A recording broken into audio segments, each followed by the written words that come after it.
چونٹے نے یہ سنا تو اس کی آنکھوں میں آنسو بھر آئے۔ وہ سمجھ گیا اس ظالم بھینس سے مزید کچھ کہنا بیکار ہوگا، چنانچہ وہ سر جھکا کر لوٹ گیا۔ گھر میں بہت زیادہ پانی بھر چکا تھا، خوراک کا سارا ذخیرہ تباہ ہو چکا تھا اور چونٹے کے بچے خوف سے چیخیں مار رہے تھے۔ اس نے بڑی مشکل سے انہیں پانی سے باہر نکالا اور باہر لے آیا، پھر ایک حسرت بھری نگاہ اپنے گھر پر ڈالی اور کسی انجانی منزل کی طرف چل پڑا۔ اب اس کے پاس نہ کھانے کو خوراک تھی اور نہ سر چھپانے کا ٹھکانہ تھا۔ وہ سخت پریشان تھا کہ کیا کرے کیا نہ کرے۔ چلتے چلتے وہ ایک ٹیلے کے پیچھے جا پہنچا۔ اس جگہ چونٹے کے بہت سے دوست رہتے تھے۔ انہیں جب سارا حال معلوم ہوا تو سب نے چونٹے سے کہا، پیارے بھائی، آپ ہمارے محسن ہیں، آپ نے ہر برے وقت پر ہماری مدد کی ہے۔ اب قدرت نے ہمیں موقع دیا ہے کہ ہم ان احسانوں کا بدلہ اتاریں۔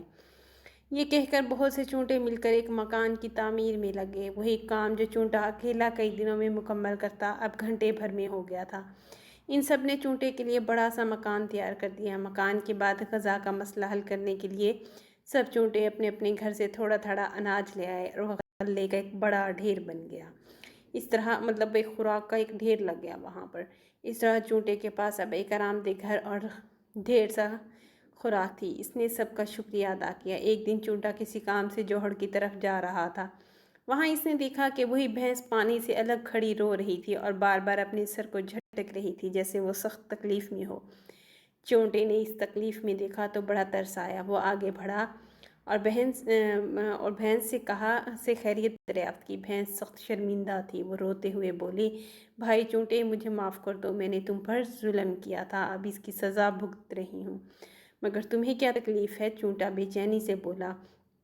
بھینس نے بتایا، میں صبح بھوسا کھا رہی تھی کہ ایک چھوٹا سا تنکا اڑ کر میری آنکھ میں چلا گیا، تب سے میری آنکھ میں تکلیف ہے، مجھے کبھی کسی پل چین نہیں آ رہا اور تنکا کسی طرح نکل بھی نہیں رہا ہے۔ میں تمہاری مدد کر سکتا ہوں۔ چونٹا بولا، تم اپنا سر زمین پر رکھو۔ بھینس نے جھٹ اپنا سر زمین پر رکھا۔ اب چونٹا اس پر چڑھ گیا اور آنکھ کے قریب جا کر تھوڑی دیر میں وہ تنکا باہر نکال دیا۔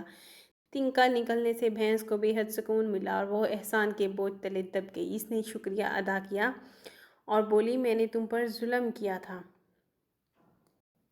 لیکن پھر بھی تم نے مجھ پر احسان کیا، آخر کیوں؟ دیکھو نا، آپ پھر بھی آپ کہتے ہو نا، کس نے میرے ساتھ برا کیا ہے تو میں بھی اس کے ساتھ، بھائی ہو یا آپ کوئی کلاس فیلو ہے یا آپ کا کوئی فرینڈ ہے یا کوئی نیبر میں آپ کا فرینڈ ہے جو آپ کے ساتھ کھیلتا ہے، تو آپ کہتے ہو کہ اس نے میرے ساتھ مجھے ٹوائے نہیں دیا تھا تو میں بھی ابھی سے ٹوائے نہیں دوں گا۔ نہیں، اب اس نے اس کے ساتھ برا کیا ہے تو اس نے پھر بھی اس کے ساتھ اچھا کیا۔ یہاں پہ آپ کے لیے ایک مورل لیسن ہے۔ اس نے شکریہ ادا کیا اور بولی، میں نے تم پر ظلم کیا، پھر بھی تم نے مجھ پر احسان کیا، آخر کیوں؟ چونٹا بولا، سنو بہن، تمہاری بدی کے جواب میں اگر میں بھی بدی کرتا تو میرے اور تمہارے درمیان کیا فرق رہ جاتا؟